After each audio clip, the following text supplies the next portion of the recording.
Good day, students. You are welcome to today's lesson. I am Mr. Idowu Olajide Taufik.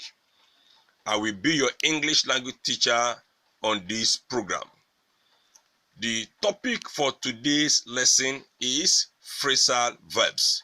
Let me say it again, phrasal verbs. Our objectives for the day are as follows.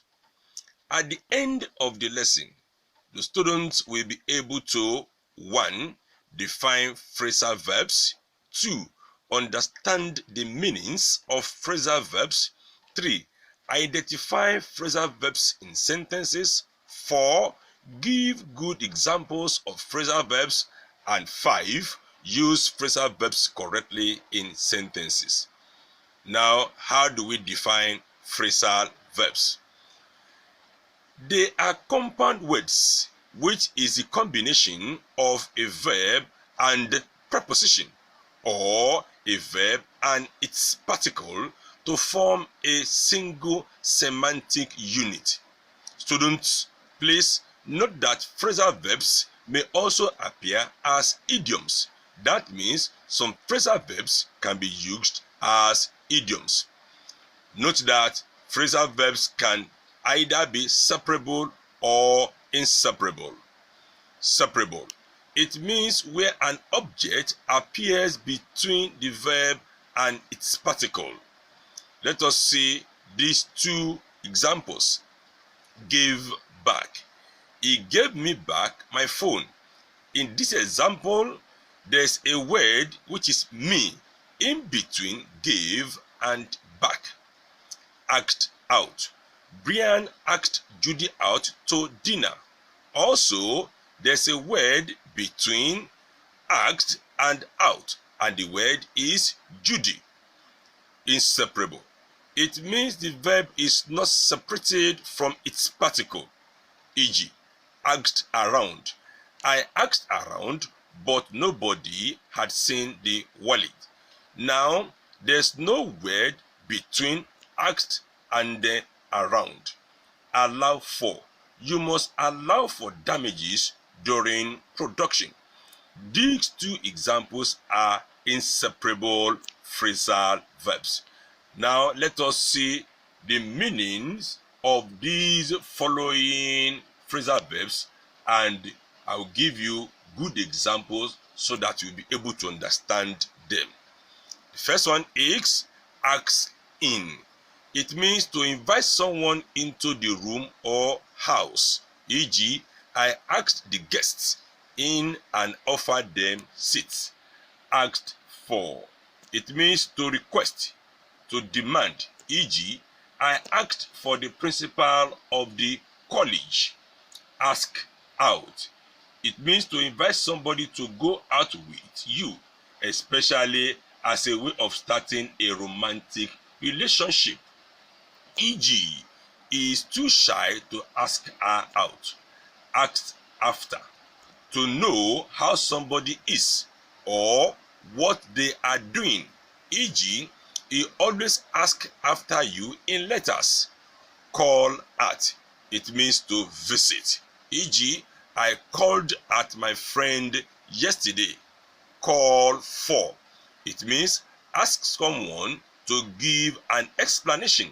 E.g., the principal called him for an explanation. Call off. It means to cancel something. E.g., the workers called off the strike. Call up. This means to summon for a military service or telephone call. E.g., the government called up the young men to join the army. Do away with. This means to abolish. E.g., we must do away with dowry system in marriages. Do without. It means to manage in the absence of. E.g., I can do without comfort. Fall back. It means to withdraw, to retreat. E.g., when I went to my friend for help, he fell back. Fall in with. It means to accept, agree with plans. E.g., I fell in with my friend on the issue. Now, students, I'm going to stop here briefly and I'll continue in the next section.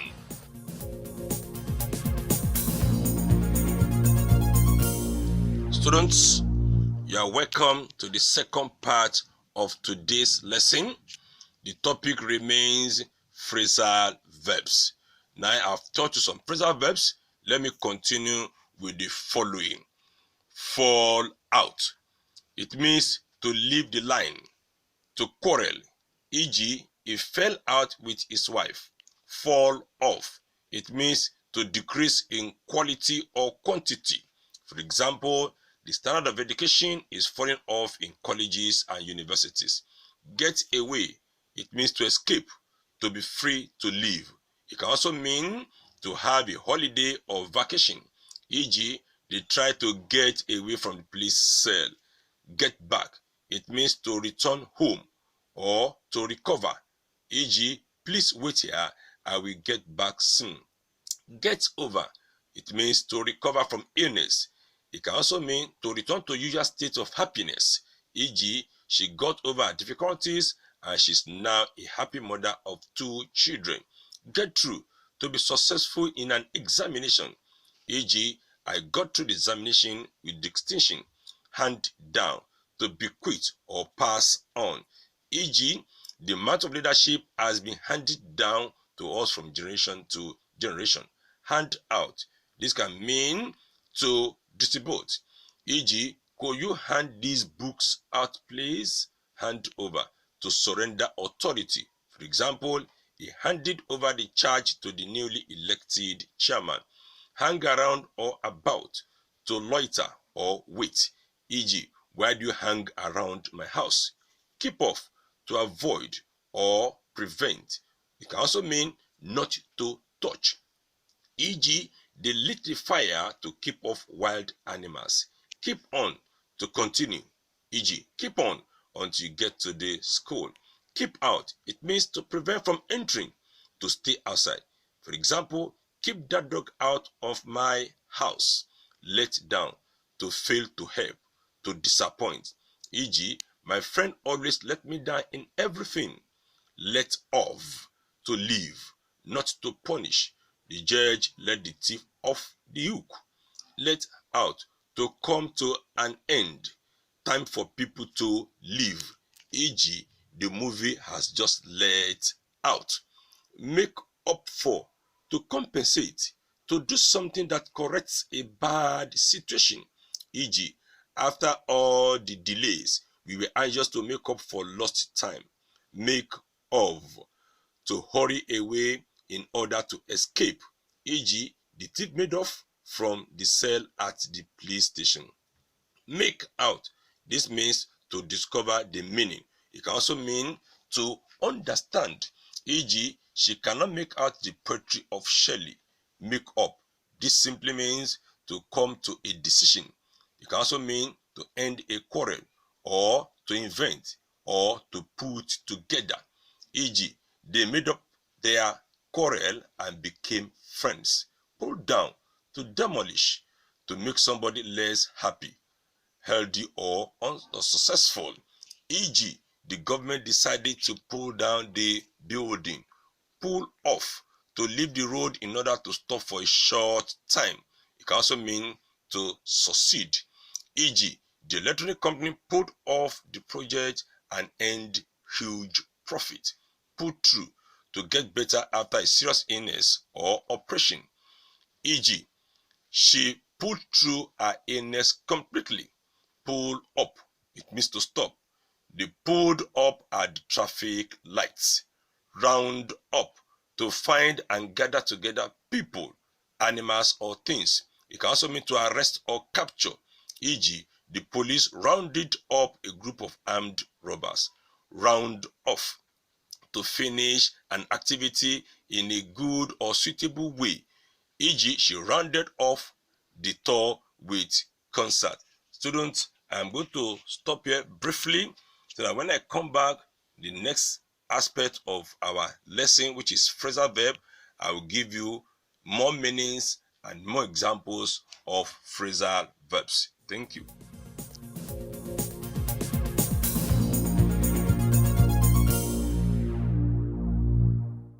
Students, you are welcome to the last part of today's lesson. Now, let me continue with the following phrasal verbs. Round on. It means to speak angrily to somebody. It can also mean to criticize or attack. E.g., he rounded on the journalist, calling him a vulture. Run after. To pursue. To have a romantic relationship. E.g., the police ran after the prisoner. That means this one means to pursue. Run away. This simply means to flee, to desert. For example, the boy ran away from home. Run down. It means to lose power or stop working. It can also mean to criticize.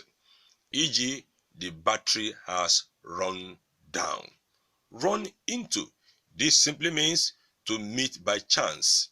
It can also mean to collide with. For example, guess who I ran into today?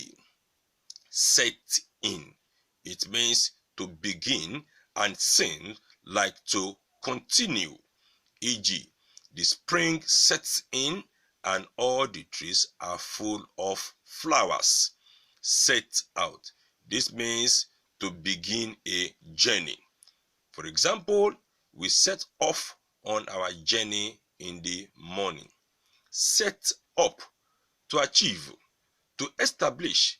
To start a new business. It can also mean to trick.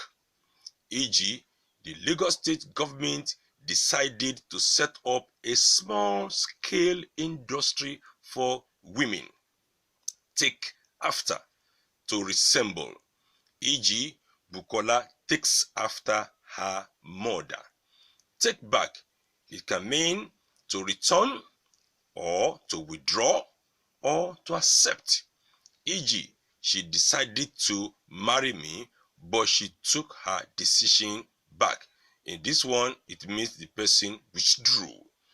Take down. To write. It can also mean to remove a structure. I told her to take down my dictation and type it neatly. Take over. This simply means to control. It can also mean to become bigger. It can also mean to replace. Also, we can use as to mean to gain control. E.g., Governor Sanwo-Olu took over the mantle of leadership in Lagos State. Students, I've been able to teach you many of these phrasal verbs. I will advise you to look for more on your own and learn how to understand and how to use phrasal verbs. Now, as your classwork, please check the following. State the meaning of the following phrasal verbs. State the meanings of the following phrasal verbs. 1. Take in. 2. Send for. 3. Run away with. 4. Look ahead. And 5. Get away with. Also, students, I'll give you this assignment. Please do it on your own and you'll be able to understand phrasal verbs correctly. Assignment. Use the following phrasal verbs in sentences. 1. Run into. 2. Call off. 3. Give back. 4. Call on. And 5. Pick up. Students, I've come to the end of today's lesson. I would advise you to please read more on phrasal verbs. Thank you. God bless you.